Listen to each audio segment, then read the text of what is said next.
మార్చి 14న మన తెలంగాణలోని హైదరాబాద్లో ఈ పార్టీని స్థాపించాం. అప్పట్లో ఇది తెలుగు రాష్ట్రాల ఉమ్మడి రాజధానిగా ఉండేది.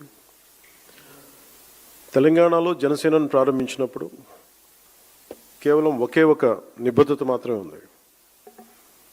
అది మన దేశాన్ని బలోపేతం చేయటం, దేశ సమగ్రతని కాపాడటం, దేశ సమగ్రతకు కలిగించే ఎలాంటి విభజన శక్తులకైనా వ్యతిరేకంగా పోరాటం.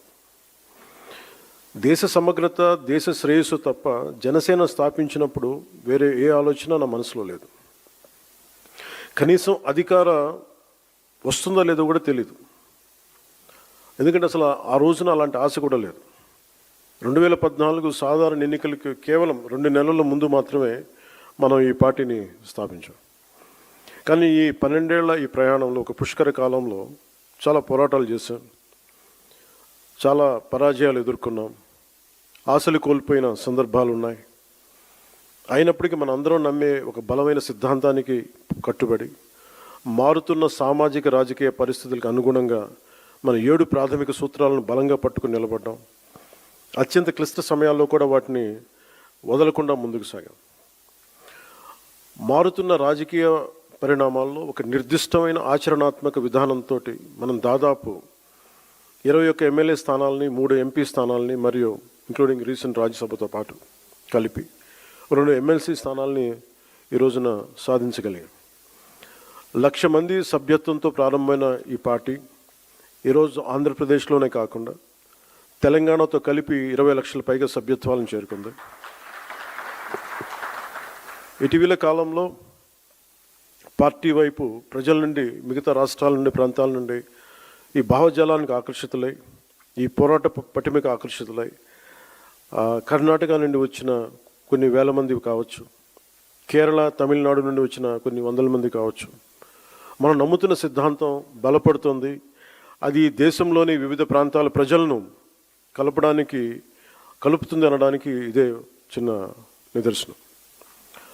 భిన్న ప్రాంతాల నుండి వచ్చిన ఈ అనుసంధానాన్ని చూడటం నిజంగా నాకు చాలా ఆనందం కలిగించింది. ఇలా జరుగుతుందని పార్టీ పెట్టినప్పుడు కూడా నేను ఊహించలేదు. నాకు పార్టీ ప్రయోజనాలు వీటికంటే ముఖ్యంగా పార్టీ బాగుపడాలంటే ముందు మనం దేశ సమగ్రత గురించి ఎప్పుడూ ఒక తొలి ప్రాధాన్యత ఇవ్వాల్సిన అవసరం ఉంది. అలా చెప్పడానికి కూడా చాలా కారణం ఉంది. ఎప్పుడైనా సరే మీరు భారతీయ చరిత్రను చదివితే, బ్రిటిష్ వాళ్ళు మనకి స్వాతంత్రం ఇచ్చి వెళ్ళిపోయేటప్పుడు దేశంలో ఒక కల్లోలిత వాతావరణాన్ని సృష్టించారు. స్వాతంత్రం కోసం ఉమ్మడిగా పోరాడిన దేశాన్ని మత ప్రాతిపాదికన విడగొట్టారు. దేశవ్యాప్తంగా ఉన్న ప్రతి రాజ్య సంస్థానాల్లో అనేక సమస్యలను సృష్టించారు. దాదాపు 536 పైచిలుకు సంస్థానాలు ఉండేవి. వాటిలో చాలా వరకు భారతదేశంలో విలీనం అవడానికి ప్రయత్నించినప్పటికీ కొన్ని సంస్థానాలు మాత్రం స్వతంత్రంగా ఉండాలని అనుకున్నాయి. ఉదాహరణకి నిజాం సంస్థానం, బరోడా, జునాగఢ్, ట్రావెన్కోర్. కానీ సర్దార్ వల్లభాయ్ పటేల్ గారి నాయకత్వంలో మనం ఈ దేశాన్ని ఏకం చేసాం. ఆ స్ఫూర్తి ఇప్పటికీనే కొనసాగుతుంది. నాకు ఈ దేశ స్ఫూర్తిని మనం కాపాడుకోవటం అనేది ఏదో ఒక టైంలో అయిపోయింది. సర్దార్ వల్లభాయ్ పటేల్ గారు చెప్పిన మాటలు 47లో స్వాతంత్ర విభజన ముందు జరిగిన 2 సంవత్సరాలు కల్లోలం 49లో ఆల్మోస్ట్ మనకి ఈ కాన్స్టిట్యూంట్ అసెంబ్లీ డిబేట్స్ అన్నీ అయిపోయిన చివరిలో ఆయన అన్న మాటలు, human memory is very short. మన 2 సంవత్సరాల క్రితం జరిగిన ఈ విభజన కూడా మర్చిపోయాం. అందువల్ల ఇది ప్రతి ఒక్కళ్ళు గుర్తుపెట్టుకోవాల్సింది అనేది ఆయన చాలా వేదంతో చెప్పారు. అది సో ఆ మాటల్ని నేను చాలా ఇన్స్పైర్ చేసినాయి నాకు. అంటే ఈ దేశ స్ఫూర్తిని కాపాడుకోవటం అనేది ఒక రోజుతో అయిపోయే పని కాదు. ప్రతి తరం కూడా దాన్ని ముందుకు తీసుకెళ్ళాలి. వారే దానికి మార్గదర్శకులు కావాలి. సమకాలీన రాజకీయాల్లో ఎవరైతే అధికారం కోసం ఆశపడి ఈ సూత్రాన్ని విస్మరిస్తారో వారు తమ స్వల్పకాలిక రాజకీయ ప్రయోజనాల కోసం ప్రజల మధ్య, ప్రాంతాల మధ్య విభజనను సృష్టించి దేశ సమగ్రతని ప్రమాదంలో పడేస్తున్నారు. అనేక మార్లు చెప్పాను. 2014లో కాంగ్రెస్ పార్టీ ఆంధ్రప్రదేశ్ రాష్ట్రాన్ని విభజించిన తీరు మీద మనం ఆవేదన వెలిబుచ్చాం తప్ప ఇక్కడ తెలంగాణ రాష్ట్ర విభజనని జనసేన ఏ రోజు కూడా దాన్ని అడ్డు చెప్పలేదు. ఇది 2009 నుంచి నేను రిపీటెడ్గా చెప్తున్నా, this is my commitment and also Janasena's commitment for betterment of Telangana, for the statehood of Telangana. కాకపోతే కాంగ్రెస్ పార్టీ విభజించిన తీరు మటుకు ఒక అసంతృప్తిని, ఒక అశాంతిని సృష్టించింది. ఈ రోజుకి ఆ వారసత్వపు సమస్యలు ఇలాగే ఉన్నాయి, ఆస్తుల పంపకాలు కావచ్చు. అంటే ఇవన్నీ కాంగ్రెస్ పార్టీ ఆ రోజు చేసిన విభజించిన విధానం కానీ, వాళ్ళ డివిజివ్నెస్ అప్రోచ్ కానీ ఈ రోజుకి ఆ ధోరణి మారలేదు. దానికి ఉదాహరణ ఇటీవల తెలంగాణలో జనసేన సభని అనుమతులు ఇవ్వకుండా అడ్డుకోవడం. ఈరోజు ఎజెండాలో ఇది ప్రధానాంశం కానప్పటికీ కూడా ప్రతిసారి ఒక్కొక్క రాజకీయ పార్టీ తమ సొంత రాజకీయ సరిహద్దులు పెట్టుకొని ఎలాంటి విభజనలు సృష్టిస్తారో చెప్పడానికి నేను దీన్ని ఒక ఉదాహరణగా చెప్తున్నాను. చాలామంది, ముఖ్యంగా మన తెలుగు రాష్ట్రాలు కావచ్చు, కొంచెం దక్షిణాది రాష్ట్రాలు కావచ్చు, మనం ఎక్కువగా వినేది, మేము ఢిల్లీ మెడలు ఉంచుతాం, చొక్కా పట్టుకొని నేలకు దించుతాం, తడాకా చూపిస్తాం అని దక్షిణాది నాయకులు చాలామంది చాలా పెద్ద పెద్ద మాటలు మాట్లాడుతూ ఉంటారు. కానీ నిజంగా వాళ్ళు ఢిల్లీకి రాగానే ఆ మాటలు ఎందుకు గొంతులోంచి రావు, పెగలు ఏంటో భయం అనుకుంటాం. అంటే ఎందుకు రాదు అంటే ఆ మాటలు వ్యక్తుల్ని చూసి వీటన్నిటికంటే కూడా ఢిల్లీ రాజధాని చూసిన ఆ విశిష్టత, ఇక్కడున్న విశిష్టత, ఢిల్లీ అనేది ఒక వ్యక్తుల గురించి కాదు, అది చేసిన త్యాగాల గురించి.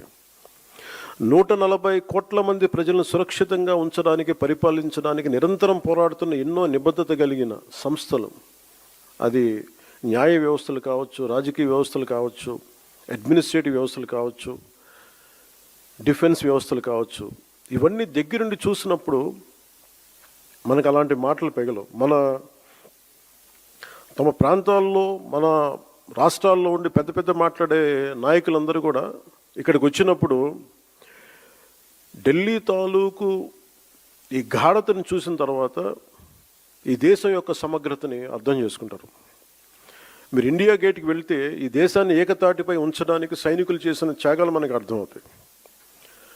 ఒక సెంట్రల్ హాల్కి వెళ్తే 370కి పైగా న్యాయ నిపుణులు, అంబేద్కర్ గారు రాజ్యాంగ సారథిగా, చాలామంది ప్రముఖులు, నాయకులు కలిసి 2 సంవత్సరాల 11 నెలల 17 రోజుల పాటు రాజ్యాంగ చర్చలను ఎలా జరిపారో మనకి అర్థమవుతుంది.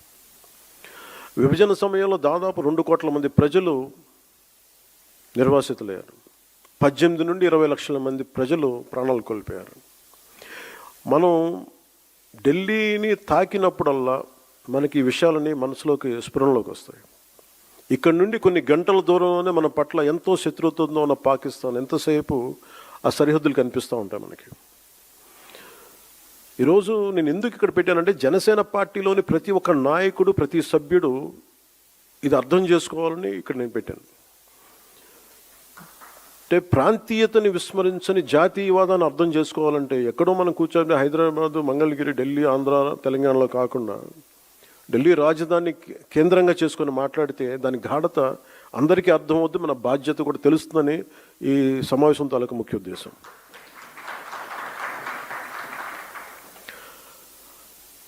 జాతీయ సమగ్రత, దేశభక్తి అనేది జనసేనకి చాలా కీలకమైన అంశం కావాలి మనందరికీ. భిన్నమైన విభజన ధోరణులు మనం ఎందుకు దూరంగా ఉండాలి అంటే, ఈ దేశం ఈరోజు ఈ స్థితిలో ఉండటానికి వెనక ఎంతటి త్యాగాలు ఉన్నాయో మనం అర్థం చేసుకున్నప్పుడు దీన్ని ఎలా గౌరవించాలి, ఎంత బాధ్యతగా ప్రవర్తించాలో మనకి తెలుస్తుంది. మనకున్న లిమిటెడ్ పరిమితులు కావచ్చు, స్వీయ పరిమితుల్లో మన సొంత సామర్థ్యాలతోటి జనసేన పార్టీ ద్వారా దేశ స్ఫూర్తిని ముందుకు